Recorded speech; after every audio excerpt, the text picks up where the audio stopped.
l'Empire vient de découvrir la base secrète de l'Alliance. C'est la fine pointe de l'arsenal impérial qui est envoyée pour écraser définitivement l'espoir de ces rebelles.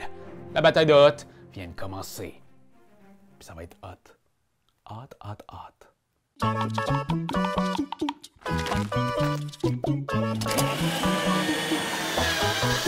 La bataille de Hoth, c'est un jeu d'affrontement tactique pour 2 à 4 joueurs qui joue en près d'une trentaine de minutes. Vous allez diriger vos unités avec soin sur le champ de bataille pour accomplir différents objectifs. Selon le scénario, il va falloir détruire certaines cibles, vaincre des unités ennemies ou prendre le contrôle de sections du plateau. Et oui, je vous le dis tout de suite, le jeu contient un livret avec 18 scénarios différents que vous pouvez tester dans l'ordre que vous voulez. Il existe aussi un mode de jeu en équipe pour 3 à 4 joueurs, mais aujourd'hui, on va se concentrer sur les règles de base, 2 joueurs, un affrontement dans le tout premier scénario. Un joueur incarne l'Empire et l'autre les rebelles. On va commencer par placer le plateau au centre des 2 joueurs. Ces lignes rouges délimitent les 3 sections du champ de bataille, gauche, centre et droite. Pour faciliter la lecture du jeu, moi je vous propose de vous asseoir comme ça, les lignes parallèles à vous, face à votre ennemi, pour le regarder droit dans les yeux. Hey, je te watch. On va ensuite placer nos troupes et tuer le terrain en suivant les instructions du livret. Ce symbole-là, ça signifie qu'une unité d'infanterie rebelle doit être placée ici. Une unité, c'est quoi? C'est un paquet de petites figurines qui travaillent ensemble. Une petite escouade bien soudée, quoi. Le livre de règles, page 8, détaille ce que l'on doit placer sur le plateau pour chaque unité. Par exemple, une unité d'infanterie rebelle, c'est 3 figurines. Et du côté de l'Empire, une unité de Stormtrooper, ce sont 4 figurines. Partout où je vois ce symbole, j'installe les mêmes groupes de personnages. Et la mise en place finale du scénario 1 ressemble pas mal à ça. D'autres types d'unités vont apparaître dans d'autres scénarios. Alors, soyez attentifs au nombre de figurines de chaque type. Le scénario m'indique que le joueur rebelle va commencer avec 4 cartes commandement. Je pioche donc au hasard à partir de ma pioche de 16 cartes. L'Empire, quant à eux, commence avec 3 cartes en main. Notez qu'il existe aussi 9 cartes leader pour chaque camp. Vous pouvez donc choisir un leader et ajouter ces 3 cartes à votre deck si vous voulez ajouter encore plus d'asymétrie. Vous devrez alors affronter la force de Vader, la ruse de Léa ou les prouesses martiales de Luke. Le scénario précise même qui commence à jouer. Dans notre cas aujourd'hui, ce sont ces fichus rebelles. Lors de votre tour, vous allez devoir accomplir 5 étapes dans l'ordre. Ce sera ensuite le tour de votre adversaire qui fera la même chose, puis ainsi de suite jusqu'à ce qu'un camp accomplisse son objectif. Les 5 étapes sont jouer une carte commandement, annoncer les unités dirigées, les déplacer, attaquer, puis piocher une nouvelle carte.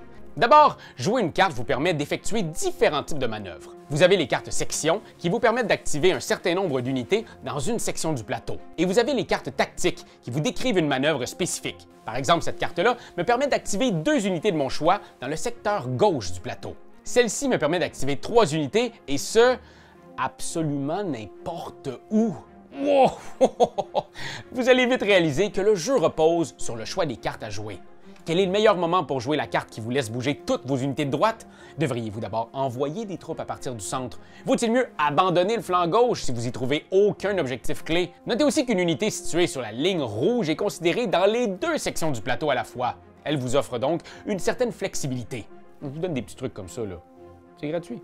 L'étape suivante consiste à choisir les unités activées par l'ordre donné. Vous allez ensuite les déplacer si vous le souhaitez. Chaque unité a sa limite de déplacement. Les infanteries, par exemple, peuvent se déplacer d'un espace ou de 2 espaces, mais à ce moment-là, ils ne pourront pas attaquer. Vous devez effectuer tous vos déplacements une unité à la fois. Une unité ne peut jamais traverser une autre unité. Vous ne pouvez pas séparer ou mélanger les figurines de diverses unités. Non, non, non, non, non, non. Ces escouades-là restent soudées pour le meilleur et pour le pire. Puis le pire s'en vient. Vous allez voir. Le jeu intègre diverses tuiles qui affectent le mouvement.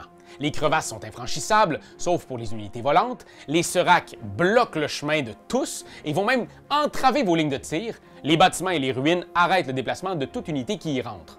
Pour l'instant, dans ce scénario-là, on va devoir surtout se méfier des crevasses. Après le mouvement vient l'attaque. Pour chaque unité activée ce tour-ci, on vérifie si une attaque est possible. On choisit ensuite une cible et on vérifie si elle est dans notre portée de tir et si rien n'entrave notre ligne de feu. Votre vue peut être obstruée par d'autres unités ou des obstacles du terrain.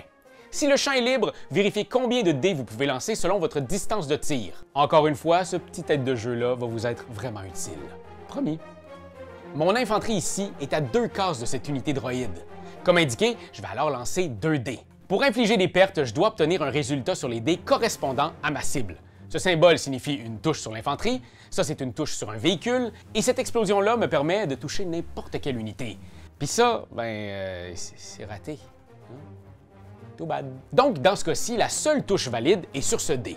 Je peux donc infliger un dégât et je retire une des figurines de cette unité. Lorsque je retire la toute dernière figurine d'une unité, elle est vaincue. Je vais donc la placer sur mon tableau de médailles, juste ici. J'avance vers la victoire parce que la plupart des scénarios demandent d'accumuler un certain nombre de médailles pour gagner. Mais il y a toujours une petite twist. Par exemple, dans le scénario 1, les rebelles gagnent 2 médailles s'ils éliminent une unité droïde. Gardez ça en tête. Vous allez voir aussi parfois ce symbole. On le résout après tous les éventuels dégâts. L'unité ciblée par l'attaque doit reculer vers sa ligne de départ d'un X par symbole retraite obtenu. La dernière étape de votre tour, eh bien, piochez une nouvelle carte. Si votre pioche est vide, mélangez votre défausse pour créer une nouvelle pile. La partie se poursuit ainsi. Chaque joueur complète ses 5 étapes, un à la suite de l'autre. Les unités se poussent, se pressent, s'écrasent, dansent autour d'un champ de bataille. Bref, quand un des camps atteint ses conditions de victoire, la bataille prend fin, mais pas la guerre. La bataille de Hoth contient du matériel pour des heures et des heures de combat tactique.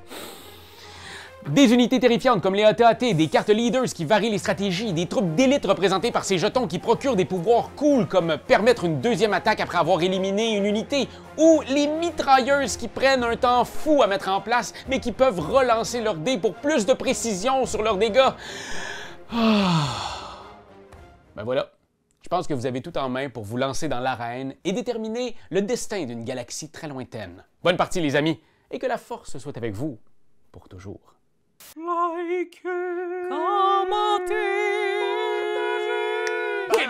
C'est juste ça qu'on te demande! Hey, comment? T'as aimé la vidéo?